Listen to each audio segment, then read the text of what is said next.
than you were before. Couldn't look you in the eye. You're just like an angel.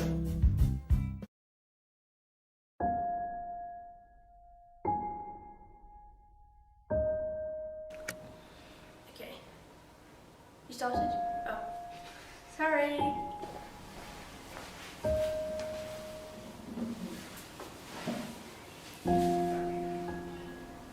Hello. My name is Niamh McCrone. I was a carer. You see, in 2010, my mum got breast cancer. That was when I was 13. I'm now 18. And thanks to radiotherapy and chemotherapy, she's now alive. And that's truly an amazing thing. Okay? Did you know that according to the Office of National Statistics, there are 149,000 young carers between the ages of 15 and 19, and about twice as many between 10 and 14? Did you also know that girls are a little bit more likely to become carers than boys? 5% of girls and 4% of boys end up being carers. Did you also know that because of their situation, 1 in 20 of these children and teenagers miss school? These are the UK statistics.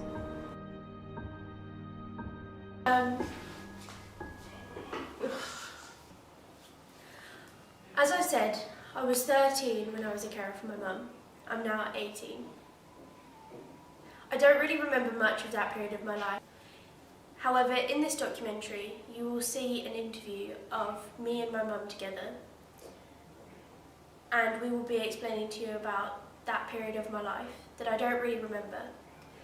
I remember when she had the chemotherapy. I remember her puking her guts up everywhere due to a side effect of the chemotherapy. But as I understand, my mum only had very mild side effects in comparison to a lot of other people. We've started now, so shh. Oh, watch it. I've been doing insanity. Oh no, that was you. You're such a penis. Hello. This is my mum. No, you have to take this seriously. Oh. Stop it. Take it seriously. I am. For God's sake. No, seriously, you need to stop now. Hello, this is my mum. Thanks for that. Cheers. I have questions about the caring side of people with the big C. Do we have to speak really loudly? Yes, because otherwise it can't hear you properly. Fuck's sake. Yeah, go on. Caring side of. The caring side of people with cancer. And What's that? Yeah. so I have questions here. Right, so you can help me answer them. Go. Because I can't answer who are you. I'm your mother. No.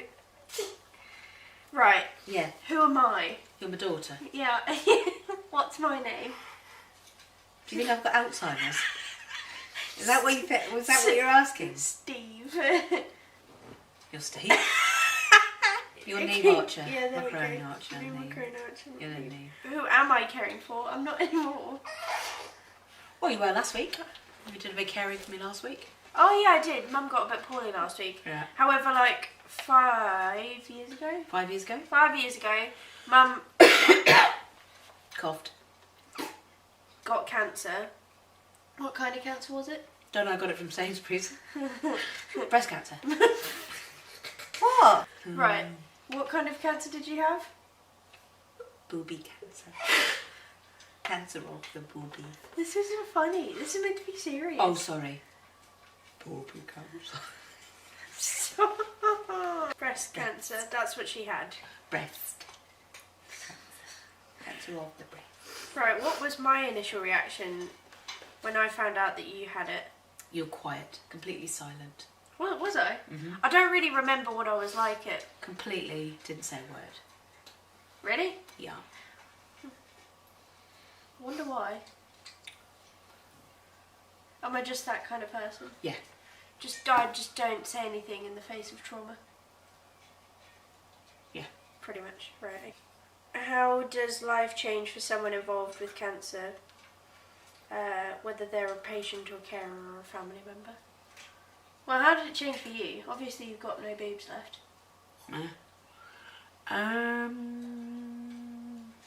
You kind of reprioritise. I guess so. I mean, You don't sweat the small stuff, man. no, not particularly. It's not that. I think I chilled out a bit more. Yeah, a little bit. Became less sort of stressed about stuff. Yeah. It makes you think about your own mortality. Yeah. So think about it. It brings dying to the fore, and especially because my cousin was dying at the same time. Yeah, Catherine. Catherine, she died 5 months after she was diagnosed. Yeah. And 4 months after I was diagnosed. So it really brought it home to you guys, Sinead and you. Her daughters. I have a younger sister called Sinead.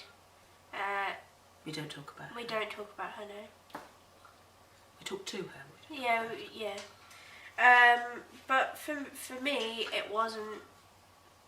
It was quite a big thing, wasn't it? Really. It's probably one of the biggest things you could deal with ever. Yeah. But you'd already had a bit of a brush with death because of baby dying, hadn't you? Yeah, my mum had a miscarriage. What? 20 weeks pregnant. Yeah. What? 2007. 2007. So that was quite a big thing.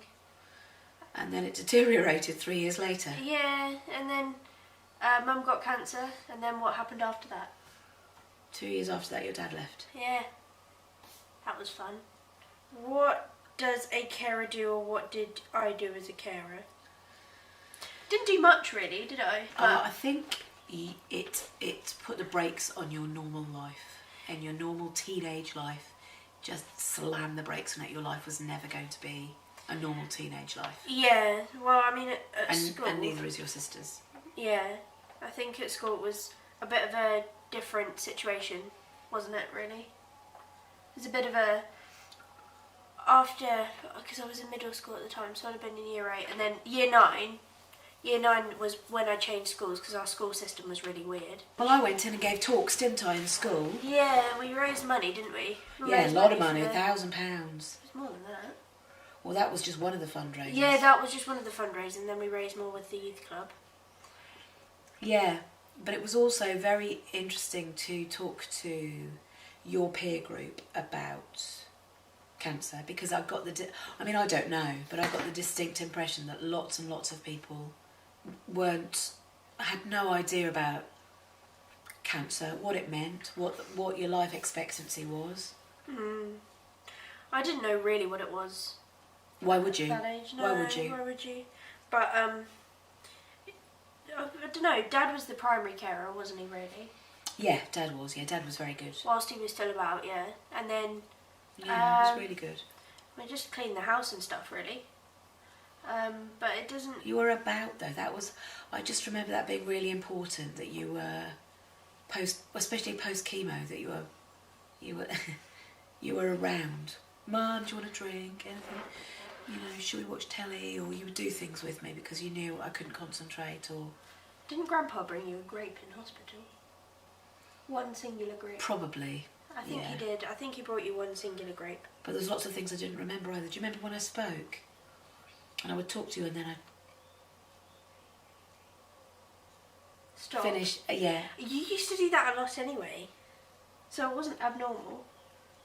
I got worse. Yeah. And I'm better again now. Yeah, it's not too bad. Do you feel like you and person in question, me and you, Yeah. do you feel like me and you have become closer? No. I don't think so, particularly. I thought we were pretty close anyway. I'm pretty close to both of my children. Do you not think so, no? No. No, I'm joking. No, but for real, yeah, I think we got closer. Do you? Yes, I do. That's interesting. Why did you think that? Because... What happened to make you think that? I don't really know. I think it was just the fact that, I spent a lot of time with Dad anyway, but I felt that Sinead was more girly, so she'd spend more time with you beforehand, and then you kind of gone through this thing and you were quite hardcore after. Was I? Yeah. Well, you threw your boobs at people. It's quite hard. Well, no, I pushed them against the window. That too. Cats entered the room. Hello, kitty. Hey, cat.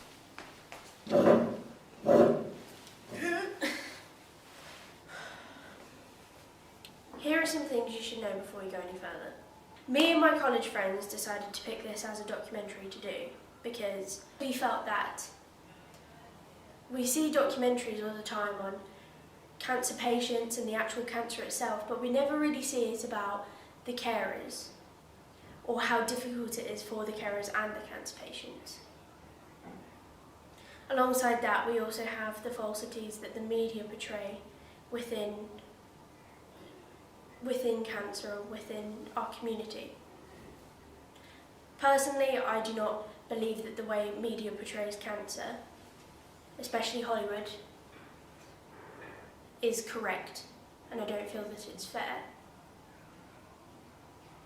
You'll see later on in this documentary, we ask a very specific question, which is, what do you think of the media's portrayal of cancer? And the reason we asked this question was because primarily we wanted to see people's views, and you'll see how people's views differ. Some people haven't even seen such films as The Fault in Our Stars, that is one of the best known kind of cancer films out there, or films to do with cancer. But you'll see that the cancer carers don't really have much of an opinion. I know that I don't. I believe that it is completely false, and it romanticises cancer far too much. Okay, so this is Ben. I'm trying to edit. Yo. Sick. Right. Okay, so this is Caroline, Zoe, and Sam, and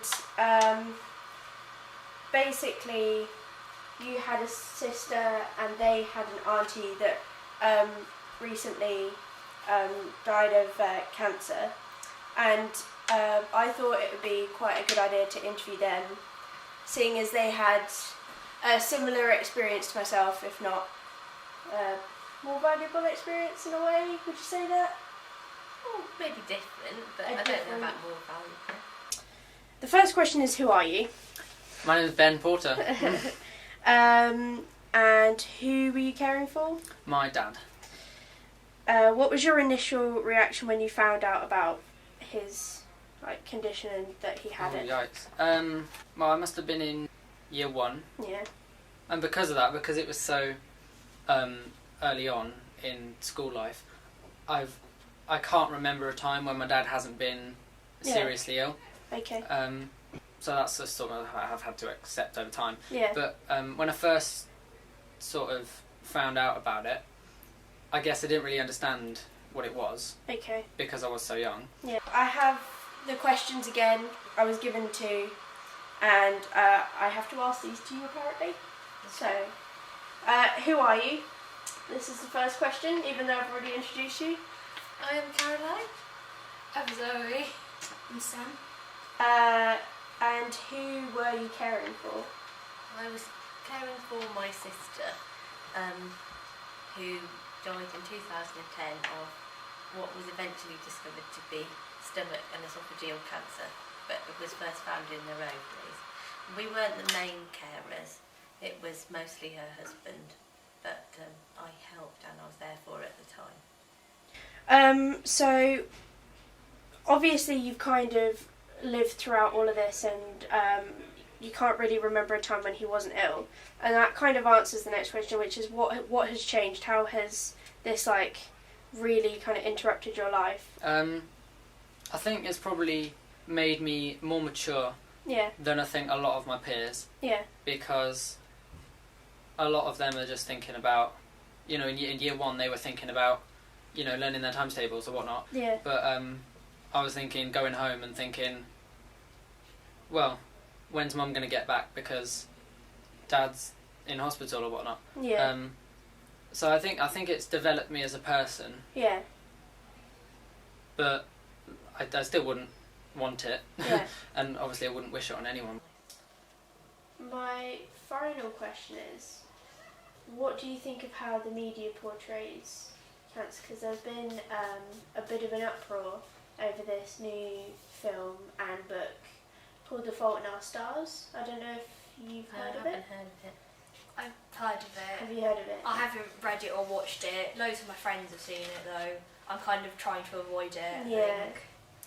Because lots of people that have had family that have had it, that have had cancer and the very wide spectrum of cancers, there's been a bit of an uproar over it because lots of people think it romanticises cancer because it's basically a love story between two cancer patients that are teenagers. But there's been a massive difference between normal, teenagers that have had just kind of everyday issues, and then there's carer people and adults that have their own opinions on it, and lots of them are quite controversial and all sorts of things. So we just kind of wanted to ask. I think I'm a difficult person to ask that to Yeah. because I don't watch very much TV or films, and plus I work with diagnosing cancer all the time, so it's a bit. Yeah. It's kind of a bit normal to me, although of course it was a different thing when it was your own sister. Yeah. But I still. I mean, the trouble is with my job is I don't know who gets better and who doesn't. Yeah. But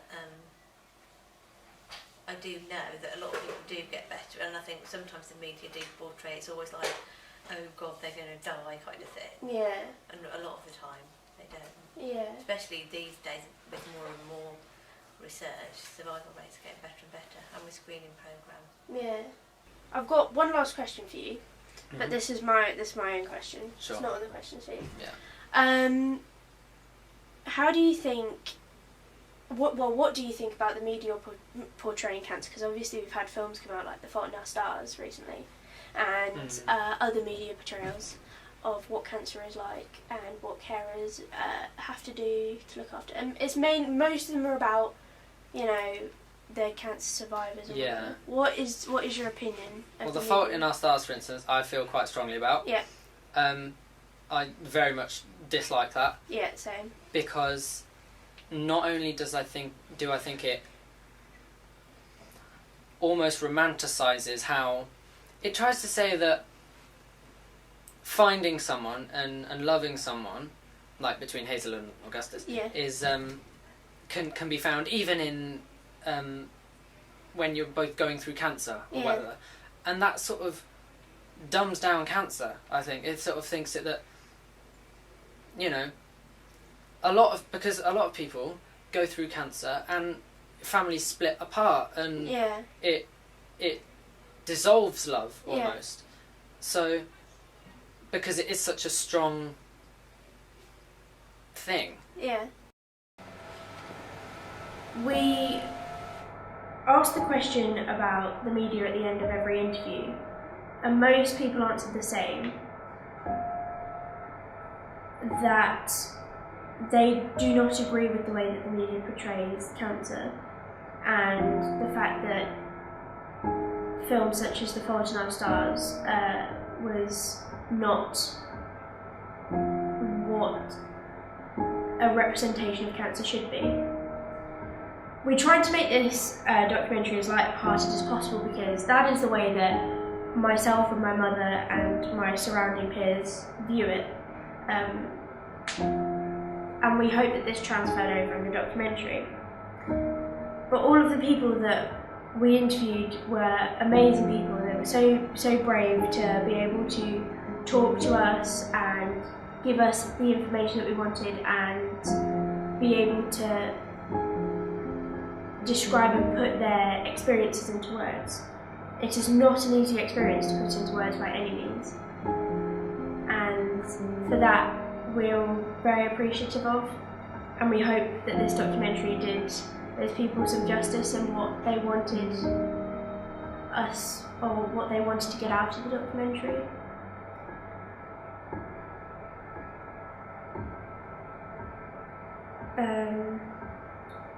So thank you very much for watching.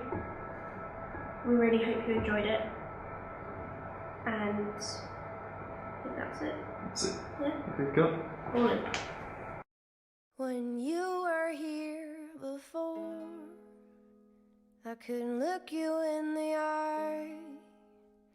You're just like an angel. Your skin makes me cry. You float like a feather in a beautiful world. You think you're so special.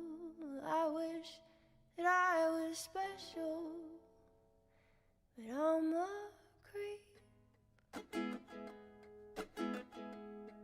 and I'm a weirdo.